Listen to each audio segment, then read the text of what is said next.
पारस पत्थर की कहानी, जो एक जंग लगे लोहे को भी सोना बना सकता है। एक छोटे से गांव में रामू नाम का किसान रहता था।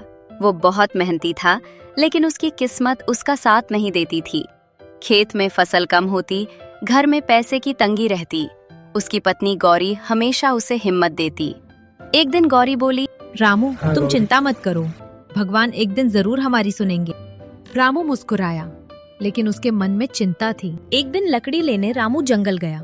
वहाँ उसकी मुलाकात एक साधु से हुई, बाबा तपस्वी।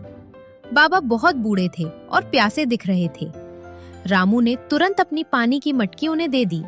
बाबा खुश हुए और बोले, बेटा, तुम्हारा दिल बहुत साफ है। मैं तुम्हें एक वरदान देता हूँ। झोली से एक छोटा सा पत्थर निकाला और बोले, यह पारस पत्थर है।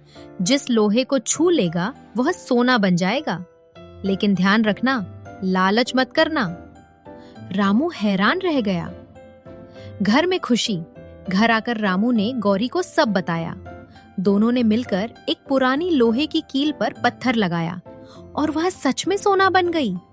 गौरी बोली, हमें बस उतना ही सोना बनाना चाहिए जितना जरूरत हो। रामू ने हामी भरी। गांव के साहूकार सेठ धनीराम को खबर लग गई। वो लालची था। वो रामू के घर आया और बोला, मुझे वो पत्थर दे दो, बदले में मैं तुम्हें बहुत सारा पैसा दूंगा। रामू ने मना कर दिया। रात को सेठ ने चोरी से पत्थर चुरा लिया।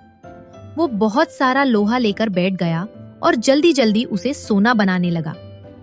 लेकिन लालच में वो भूल गया कि बाबा ने क्या कहा था। अचानक पत्थर से तेज रोशनी निकली और वो साधारण पत्थर बन गया। सीख। सुबह सेठ रोता हुआ रामू के पास आया और सब सच बता दिया।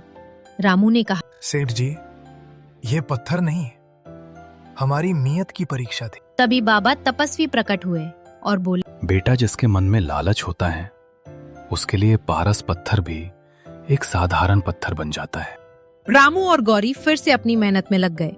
कुछ समय बाद उनकी मेहनत रंग लाई और उनकी फसल बहुत अच्छी हुई। इस कहानी से ये शिक्षा मिलती है कि सच्ची दौलत मेहनत और संतोष में होती है, लालच में नहीं।